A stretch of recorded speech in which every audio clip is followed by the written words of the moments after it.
Hello, friends from the internet, and welcome once more to Alili. Here we are again, one new week in one new topic. So just so that I can explain to you guys how I'm doing this podcast is like I'm doing series of 2 episodes, and like these episodes will be related to each other in a sort of way, like even if it's a genre or a theme or an actor or something, there's gonna be some relation between each other.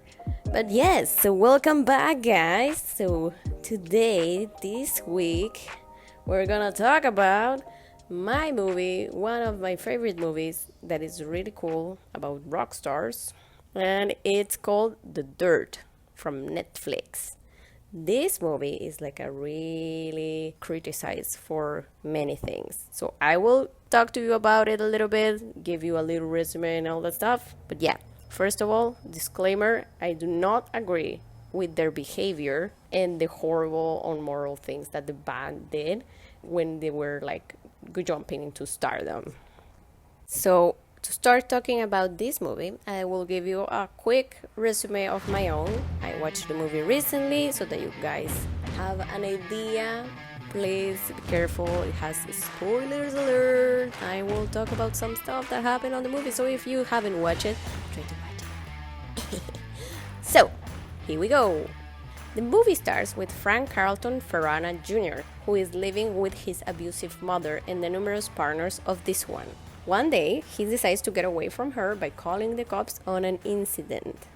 After that, we go to see him grow up and change his name legally to Nicky Six. Then we go to Tommy's house, where we briefly met him and his family, completely different picture than Nicky's family, and he's leaving to watch a show of Nicky's band at the time with his girlfriend.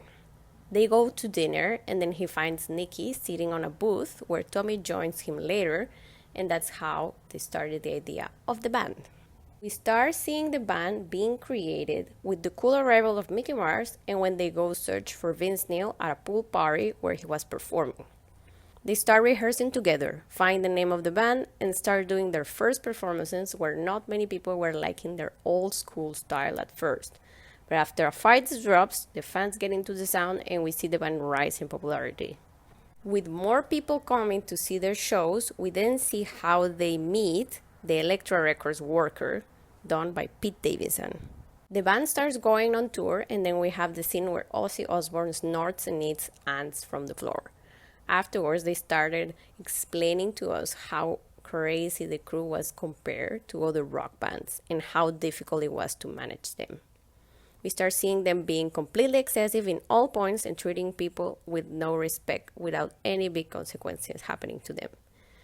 We get a brief introduction of Russell, the ex-wife of Vince when she was a mud wrestler, and one of Tommy's girlfriends. After the intro of these characters, we start getting the darkest side of Motley Crue. When Tommy hits his girlfriend in the face, Vince drives drunk while going in the search of some booze and has an accident where Russell dies.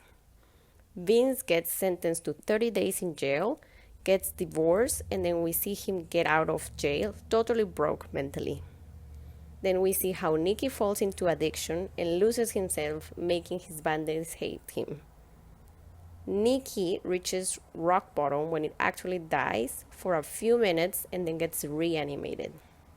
After this traumatic event, Nicky decides that he and the band have to go clean, so they go to rehab. We start seeing them get back on track and having so much success in their careers, but also how their personal lives crumble down and tensions in the band start rising again. Because of this, Vince quits the band. They try to replace him, but everything drops. The fans don't like the new singer or their new songs and ask them to bring Vince back. We then go to see how Vince goes to the traumatic event of his daughter Skylar's death. Afterwards, the band know about Skylar and they go find Vince at a bar where they talk and they reconnect. Finally, the band is back together and we see them going into the stage one last time, reunited and all together. So, as you can imagine, this movie is really cool, it has funny moments, but it also has dark moments where we see them hitting rock bottom and everything. So now we're gonna talk about why is it criticized. So this movie talks about Motley Crue, and Motley Crue is a rock band from the 80s. They start picturing it how the band got together and everything, but like those bands were inspired on the 70s rock bands. You know that rock bands are always stereotypically depicted as abuse of substances and abuse of life in grand gesture.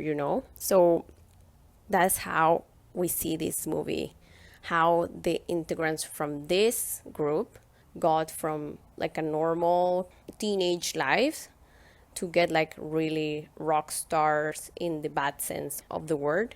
So like we start seeing the dark side of Motley Crue in the movie, the abuse, the treating of people like they were nothing, especially how they talk about women and how they thought about women at the time. How a group of people can treat people like they were nothing, with no respect, no moral values, and they are not having any consequences about it. So that was rock and roll. And that's how like people that sometimes watch this movie, they're like thinking that this is a glamorized version of rock and roll. But I know that many rock movies or rock musicals or whatever, they are picturing this as glamorized rock and roll life. But the good thing that I think this movie has is that it shows us not only how they were really abusive in all those terms that I said before, but like also how they progress and had their own tensions and their own problems and the dark sides for each one of them, and how they were trying to get better, even if like now they're not really really better, they are getting somewhere in a better place. We see how they went rock bottom in many times, even if in this movie there's not all the stuff is pictured here. There was worse things that the band did that is not on the movie, but they are trying to portray how they were actually, and not like the glamorized version of rock and roll. And we have to be aware that like it was another era. It wasn't like the era of the rock and roll and the abuse of excesses in everything.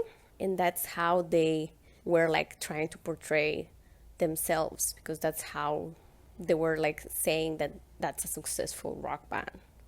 But like, yeah, the people from those times were less aware, less conscious of how to treat people right, and how we are like more conscious now about everything and how we should treat everyone. That's the big part why this movie is criticized, is because of the theme and the glamorization of the rock and roll bands. And I disagree, because this movie can be less harsh that it should be, like because their life was more horrible than what we are seeing, but still they chose to show hard parts and dark sides of themselves in this movie, and I applaud that. I'm not agreeing with their behaviors, but they are kind of like acknowledging that they did this wrong. They regret what they did, that they cannot change anymore, but like whatever they can change is going into the future and be better.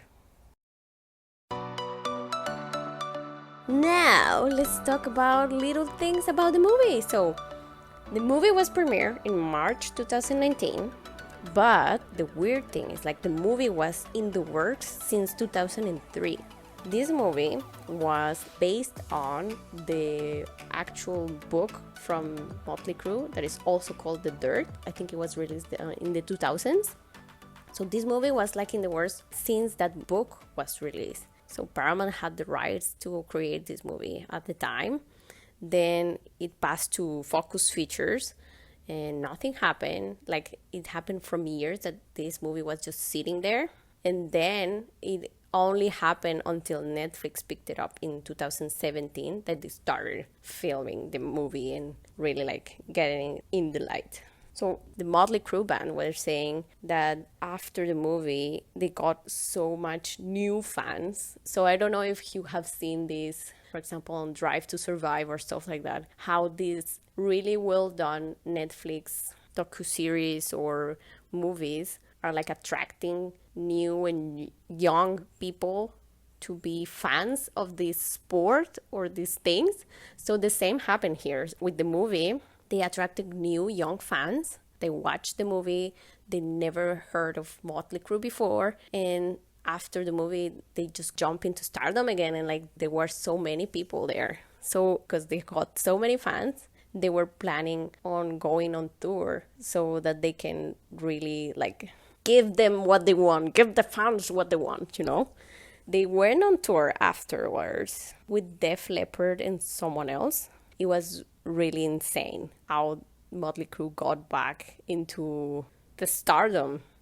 Also because this band, after they finish doing their tours on 2015 and so on, I think like the last performance was on 2015. And afterwards, I don't know exactly why, but they had a contract that said if the band Motley Crue went on tour again together, they will be sued for millions of dollars. I don't know what happened in between. Maybe something with the record label, could be. I think like at that point they just said, I cannot say the word, but like, duck it. We will go on tour. We will meet these young fans' desire to see us, and we will deal with this later. Last thing for the movie, just so you know, on Rotten Tomatoes is scored by the critics by 37%. So the critics didn't like this movie. They were really harsh on it. They said the movie was horrible. The filming of the movie was not great. They were really criticizing the director. Apparently, the director just did Jackass movies, and this was his first movie that wasn't a Jackass. Let me know down here in the comments if you think the movie was horrible, as the critic says, or if it was kind of okay or really well done. And the also really weird thing on the score in Rotten Tomatoes is that the audience score is 94%. So that means that the movie was really good for everyone else except the critics. So that's why you see I like it so much, and maybe you like it as well. But yeah, 94%, guys. And this is all for movie time. Now, let's talk about acting. So, the acting on this movie is one of the greatest I have seen.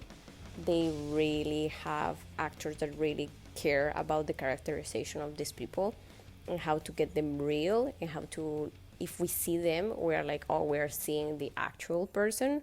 So the characters had dimension and personalities. Our actors in this movie are Colson Baker, as you know already, MGK. He portrays Tommy Lee. Ewan Ryan, I don't know if I'm pronouncing it right, as Mickey Mars. Douglas Booth as Nicky Six. Daniel Weber as Vince Neil. So these actors were really devoted to get things right, and even the production of the movie were really involved on the fact of these actors have to play their parts really well.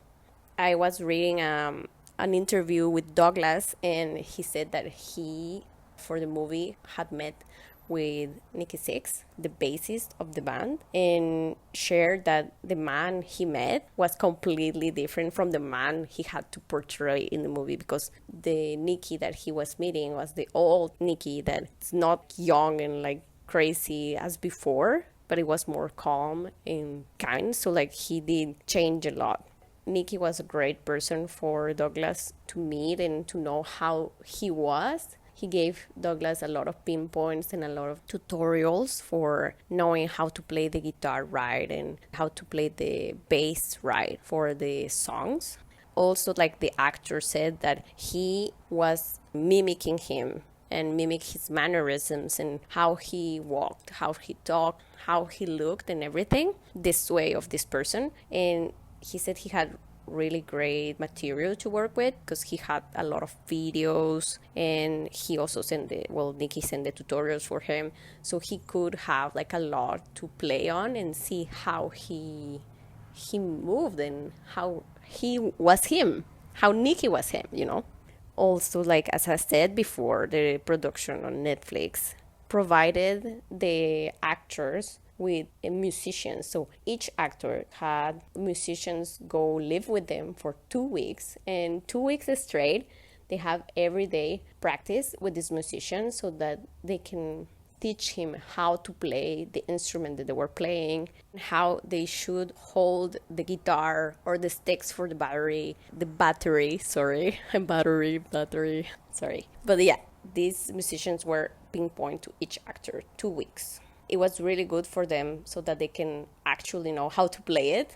And then he told also in the interview that after the 2 weeks with the musician, they all traveled to New Orleans for band boot camp, I will say. For 4 weeks, they practiced 10 hours a day, and they were having like sessions where they were really practicing the songs all together as they were the band.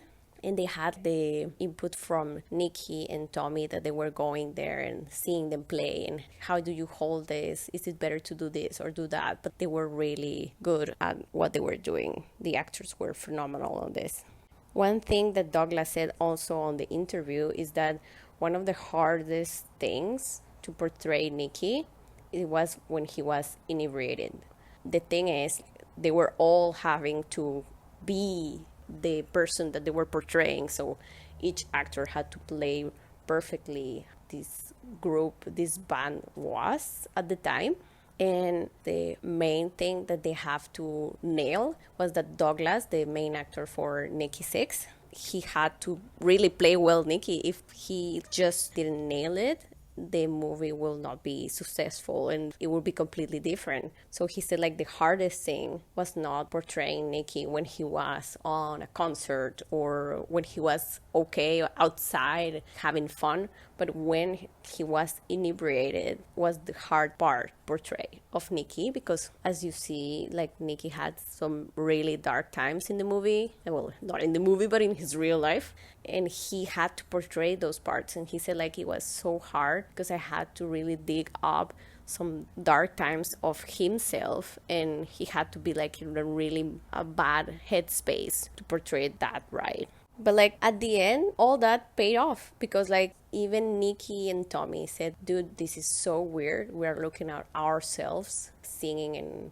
performing, because they were looking at these actors portraying themselves and they were like, oh my God, this is me. Like I'm looking at me, and it's really weird, like out of body experience. And one of the best thing about this movie, the actors were killing it. Yeah.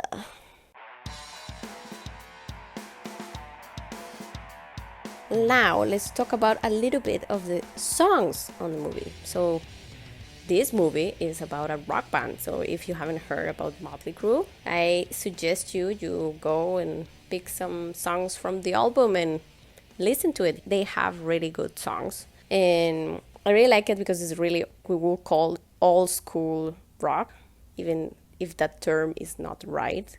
But yeah, so this movie had a soundtrack that had 18 songs, including new ones.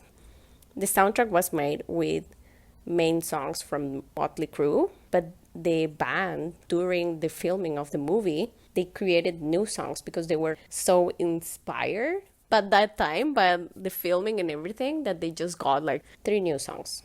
So the new songs are Ride with the Devil, Crash and Burn, and a cover of Madonna, Like a Virgin. And also like they did a single that is called The Dirt Est 1981 that features MGK. So if you like MGK, go listen to it. It's really cool. I will say for me, my favorite songs from this soundtrack are Live Wire. If you see the movie, is like the first song they play together, and it sounds so good. The guitar, my God, the guitar is insane. You know, like I'm a drum guitar person. Like when I hear it, I'm just like, oof. going into it. So when I heard the guitar on this song, I was like, wow. The voice of the singer with this guitar playing, it's insane. So Livewire, really recommended. And the other one that I really like is Kickstart My Heart, because also it's a really hard and fast song. I like also the sounds that they do. I think like the sounds are not made like with voice auto tune or stuff like that, but more like with the guitar. So if you heard the song and wait till the end, and it's done by the guitar, it's really cool. So that's our songs, baby.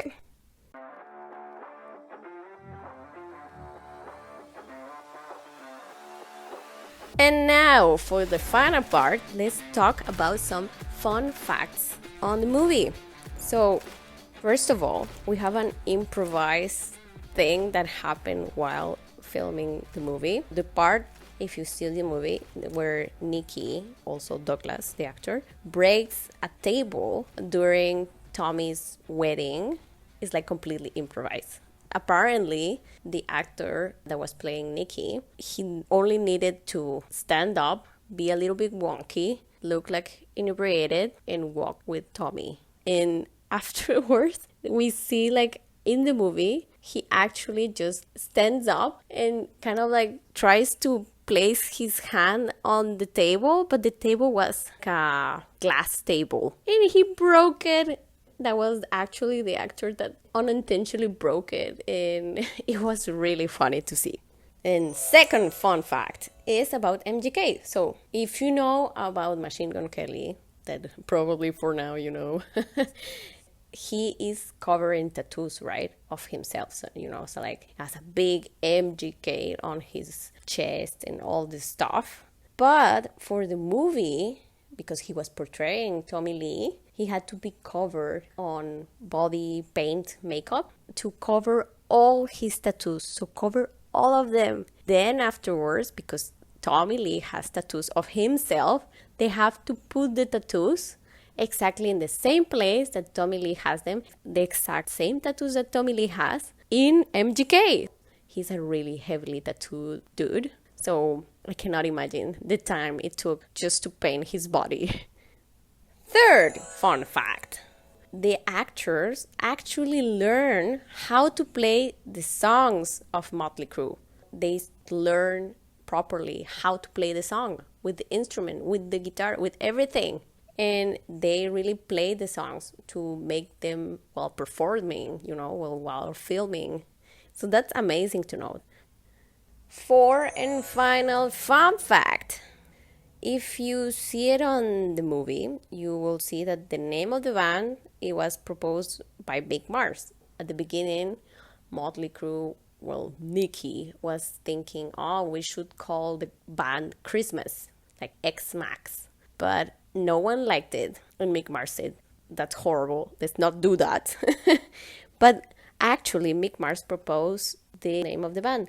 The story is that Mick Mars was with another band so long ago that was called White Horse. And someone from, imagine the audience, was calling, isn't this a motley looking crew? They called them like that. Mick Mars just like retained Motley Crue in his mind. And then he was saying like, that would be a cool name someday when I find a great band. And that's how Motley Crue was born. Like the idea of Motley Crue. The name, not the band. And well, guys, that is all for this week. Hope you like the episode. Hope you go see The Dirt on Netflix. If you have Netflix, you just have to press play. Just press play. And that's it. But yeah, let me know what you think about the movie, if you like it. If you don't like it, also let me know. We are open here. We don't care if you agree with me or not. I'm portraying my opinion, as I said. And you can agree or not agree. That's totally up to you guys. Be yourselves. Yeah, that's pretty much it for this week. Hope you like it. Subscribe, follow, comment. Give me some valoration of those little stars. if you like, please. And yeah, see you next week with some other series. So hopefully you are ready for this. Yep.